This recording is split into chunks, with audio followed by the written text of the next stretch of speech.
لن ينال الله لحومها ولا دماؤها ولكن يناله التقوى منكم كذلك سخرها لكم لتكبروا الله على ما هداكم وبشر المحسنين. خدا تک ان جانوروں کا گوشت جانے والا ہے اور نہ خون. اس کی بارگاہ میں صرف تمہارا تقوی جاتا ہے. اور اسی طرح ہم نے ان جانوروں کو تمہارا تابع بنا دیا ہے کہ خدا کی دی ہوئی ہدایت پر اس کی کبریائی کا اعلان کرو اور نیک عمل کرنے والوں کو بشارت دے دو. بسم اللہ الرحمن الرحیم. الحمدللہ رب العالمین وصلی اللہ علی محمد وآلہ الطاہرین. موضوع گفتگو قربانی اور ہماری اس گفتگو کا عنوان ہے قربانی کے گوشت کے حصے. قربانی کے گوشت کے حصوں کے بارے میں توجہ رہے کہ 3 حصے اس کے کرنا مستحب ہیں. ایک حصہ اپنے اور اپنے گھر والوں کے لیے، ایک حصہ اپنے رشتہ داروں اور پڑوسیوں کے لیے، اور ایک حصہ غریبوں کے لیے. سوال یہ پیدا ہوتا ہے کیا برابر حصے کرنا واجب ہے؟ تو جواب یہ ہے کہ برابر اگر کیے جائیں 3 حصے تو بہتر ہے، لیکن واجب نہیں ہے.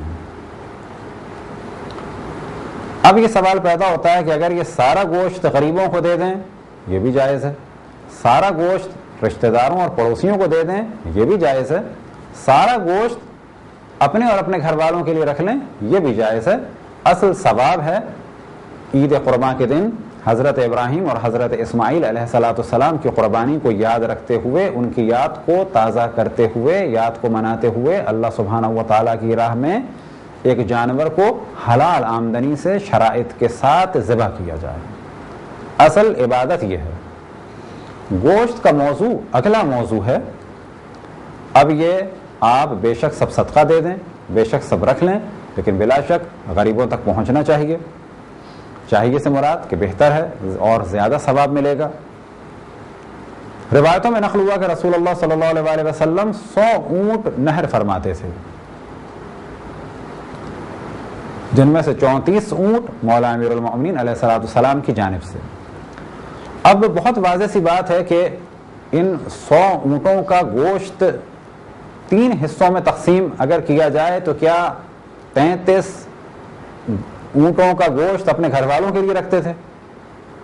ایسا نہیں ہے. زیادہ تر وہ غریب غربا اور مسلمین کے درمیان بٹ جاتا تھا.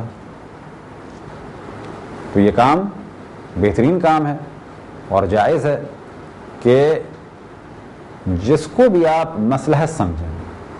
لہذا بعض دفعہ بعض علاقوں میں قحط پڑ جاتا ہے، جیسے پاکستان میں پچھلی دفعہ سیلاب آ گیا تھا، یا کہیں زلزلہ آ جائے، تو کیا یہ ممکن ہے کہ سارا گوشت وہاں بھیج دیا جائے؟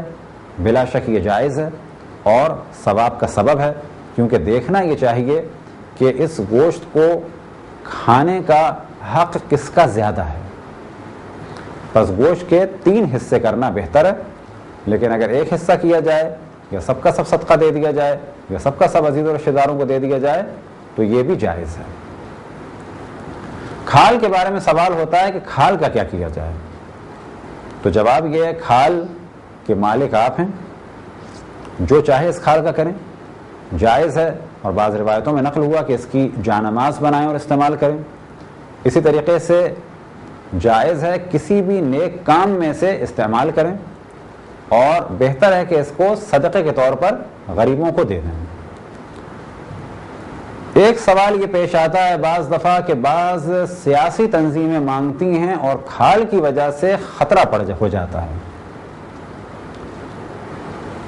تو جواب یہ ہے کہ ایک کھال کے لیے اپنے آپ کو خطرے میں نہ ڈالیں. ہاں یہ کیا جا سکتا ہے کہ اگر کوئی کھال لے گیا تو اس کے بدلے آپ اس کھال کی قیمت کسی نیک کام میں لگا دیں. البتہ یہ بھی واجب نہیں ہے. بس آپ کی نیت تھی کسی مسجد میں دینے کی، کوئی شخص آیا زبردستی لے گیا تو آپ کو اس کا ثواب ملے گا اور اسے اس کھال کے لے جانے کا گناہ ملے گا، لیکن آپ گناہگار نہیں ہیں. خداوند تبارک و تعالیٰ سے دعا ہے کہ بحق محمد و آل محمد ہمیں اپنے رسول اپنی حجتوں خصوصاً امام زمان علیہ السلام کی معرفت اور اطاعت کی توفیق عطا فرمائے. صلی اللہ علی محمد و آلہ الطاہرین.